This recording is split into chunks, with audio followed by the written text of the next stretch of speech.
नमस्कार, मेरा नाम प्राध्यापक PS कांबले, असिस्टेंट प्रोफेसर दूर शिक्षा केंद्र शिवाजी विश्वविद्यालय कोल्हापुर। आज हम BA भाग 3 स्पेशल हिंदी के साहित्य शास्त्र इस प्रश्न पत्र में से साहित्य के तत्व इस विषय पर चर्चा पिछले वीडियो से कर रहे हैं। साहित्य के तत्व कौन से हैं हमने देखे कि साहित्य के तत्व है भाव तत्व, कल्पना तत्व, बुद्धि तत्व और शैली तत्व।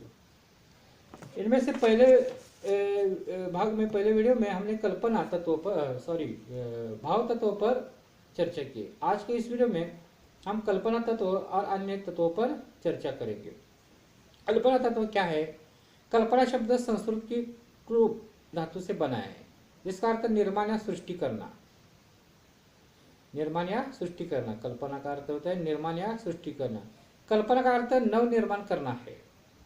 अंग्रेजी में कल्पना का प्रत्यय इमेजिनेशन है और इसका निर्माण इमेज शब्द से हुआ है, जिसका अर्थ है मन में धारण करना। इमेज IMAG, इसका अर्थ क्या होता है? अंग्रेजी के इमेज का मन में धारण करना।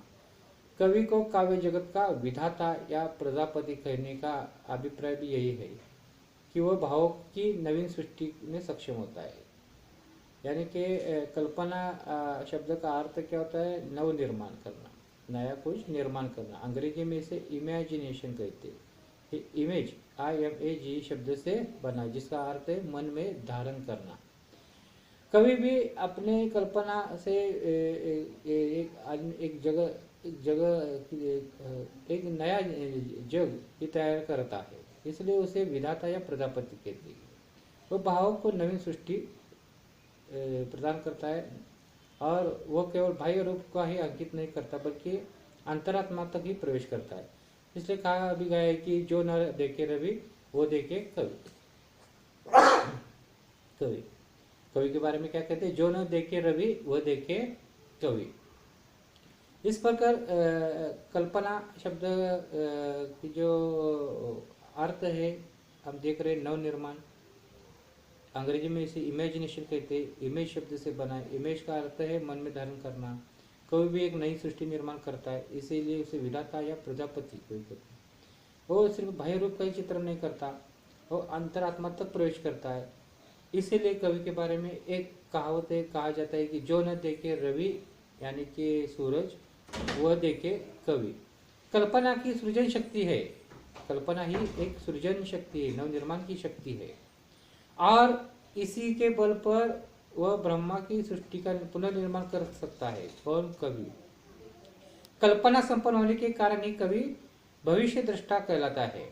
कल्पना से संपन्न होने के कारण वो भविष्य में क्या होने वाला है, क्या घटित होने वाला है, उसका वो आंखों देखा हाल हमारे सामने प्रस्तुत करता है, क्योंकि उसी के बल पर वह भूत और भविष्य के चित्रों को भी अपनी रचनाओं में उपस्थित कर सकता है। कल्पना के सारे वो जो पीछे घटित हुआ है, घट रहा है और जो घटित होने वाला है, उसका चित्र हमारे सामने प्रस्तुत करता है कवि या कहानीकार या साहित्यकार। कल्पना द्वारा कलाकार या कवि अप्रत्यक्ष तथा अमूर्त वस्तु को भी चित्रित कर देता है। जो दिखाई देते नहीं, वो भी वस्तुएं कल्पना के सारे ही हमारे सामने निर्माण किए जाते हैं। हम देखते हैं कविता, उपन्यास, कहानी या सिनेमा, चित्रपट या आज टीवी माध्यम किस्से। कल्पना के सारे जो कोई साहित्यकार, रचनाकार है, उन्होंने जो कल्पना की थी और आज हमारे चित्र रूप में हम देखते हैं, सुन सकते हैं, पढ़ सकते हैं। साधारण घटनाओं को भी कल्पना का आश्रय लेकर असाधारण बना देता है।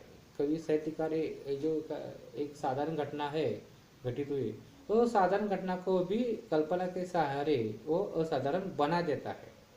रहस्यहीन तथा शुष्क वस्तुओं घटनाओं को भी वह अपनी कल्पना शक्ति के द्वारा पाठक के सम्मुख इस रूप में प्रस्तुत करता है कि उसका हृदय तरंगान्वित होकर रसप्लावित हो जाता है।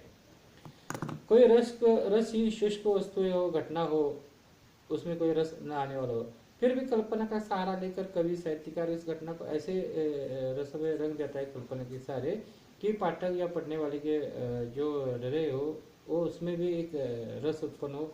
कोई घटना सुखद हो तो उसके सुखद भाव निर्माण होते। कोई हास्यपूर्ण घटना हो तो हास्य भाव, दुखपूर्ण घटना हो तो उसके हृदय में, जो पढ़ रहा है उसके हृदय में दुख उत्पन्न होता है। इस तरह वो रस प्रवाहित कर सकता है पाठक के हृदय में। सच्ची कल्पना की पहचान यही है कि उसमें रसात्मकता की पूरी प्रतिष्ठा हो। सच्ची कल्पना कौन सी है? जिसके उसे पढ़कर या सुनकर रस की उत्पन्न हो हृदय में। रसात्मकता के अभाव में कल्पना कल्पना न कहलाकर बुद्धि का व्यायाम मात्र कही जाएगी। यानी कि रसात्मकता कल्पना के लिए महत्वपूर्ण है। कल्पना के सारे जब काव्य सृजन करे कवि या कहानीकार, तो उसमें रस कोई ना कोई उत्पन्न होने हृदय, पाठक के हृदय में होना आवश्यक है। सुंदर आकर्षक रूप सृष्टि निर्माण करने की अनूठी शक्ति कल्पना में होती है। एक सुंदर आकर्षक सृष्टि से आगे निर्माण करने की शक्ति कल्पना में होती है। आकारहीन भावों को साकार बनाने का, तथ्य को चित्र में बनाने का, पात्रों के व्यक्तित्व को साक्षात बनाने का और उचित भाव को जगाने का कार्य केवल कल्पना से ही संभव हो सकता है। यानी कि कल्पना से आकारहीन भाव, जिसे कोई आकार नहीं, दिशा नहीं, वो भाव को साकार बनाया जा सकता है। तथ्य को चित्र में बनाया जा सकता है। जो तथ्य है वो हमारे सामने लेखक लिखेगा, कहानीकार लिखेगा, तो चित्र के समान, एक सिनेमा की तरह सृष्टि समान हमारे आंखों के सामने उभर कर आएगी। चित्र पात्र के व्यक्तित्व को साक्षात बनाने का कार्य करती कल्पना। जो पात्र होते कहानी में, उपन्यास में, चित्रपट में, नाटक में, वो साक्षात बनते कल्पना के सारे सच्चे लगते हैं। उचित भाव को जगाने का कार्य केवल कल्पना ही संबंध। कोई ना कोई भाव जगाने के लिए नाटक, कहानी, उपन्यास या चित्रपट निर्माण किए जाते हैं। उचित वो जो भाव है जगाने चाहता है कवि कहानीकार, वो भाव कल्पना के सारे ही जागृत होती है। कवि या लेखक कल्पना के आधार पर ही दूसरों के सुख दुख या अन्य अनुभूतियों को ऐसा अनूठा चित्रण कर देते हैं कि वो बिल्कुल अपना बन जाते हैं। कवि कहानीकार जब अपनी कहानी में, उपन्यास में, नाटक में भाव चित्रित करते हैं तो वो उसके अन्य कोई किसी के नहीं लगते, वह हमारे अपने लगने लगते हैं जब हम पढ़ते हैं, देखते हैं। तो भूतकाल की घटनाओं को वर्तमान में, परोक्ष की घटनाओं को प्रत्यक्ष रूप में तथा सूक्ष्म भाव को स्थूल रूप में प्रस्तुत करने का काम कल्पना की सहायता से किया जाता है। भूतकालीन घटना या अन्य घटित वाली घटना को प्रत्यक्ष रूप से साकार करने का कार्य कल्पना के आधार पर ही किया जाता है। कवि की उत्कट प्रतिभा यानी उसकी गहरी कल्पना शक्ति ही होती है। कवि की प्रतिभा शक्ति जिसे कहते हैं वो एक कल्पना शक्ति ही होती है। शेक्सपियर ने काव्य में कल्पना को प्रधान तत्व माना है। किसने? शेक्सपियर ने काव्य में कल्पना को प्रधान तत्व माना है। कवि सुमित्रानंद पंत जी ने भी अपने काव्य में कल्पना शक्ति का उपयोग किया है। कवि सुमित्रानंद पंत जो छायावादी कवि है, उन्होंने भी अपने काव्य में कल्पना शक्ति का उपयोग किया है।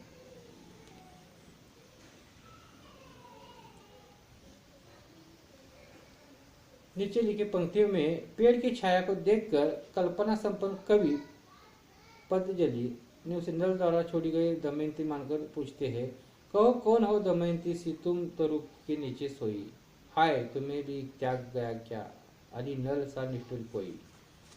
के कवि एक कविता की एक पंक्तियाँ है जो पेड़ की छाया में देखकर कल्पना संपन्न कवि पतंजलि ने इस नल के द्वारा छोड़ी गई दमयंती को मानकर उसे लिखा है।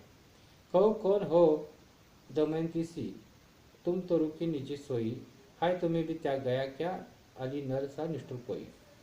यानी कि दूसरा तत्व है साहित्य का, पहला है भाव तत्व और ये दूसरा है कल्पना तत्व। इस पर हम चर्चा कर रहे हैं। पहले हमने देखा कि कल्पना शब्द का अर्थ क्या? निर्माण करना, नई सृष्टि करना, नव निर्माण। अंग्रेजी में इसे क्या कहते हैं? इमेजिनेशन। इमेज शब्द से बना। इमेज का अर्थ है मन में धारण करना। कवि क्या करता है? जो जगत में कुछ नहीं है वो कल्पना के सारे हमारे सामने प्रस्तुत करता है, इसलिए उसे विधाता या प्रजापति कहा जाता है।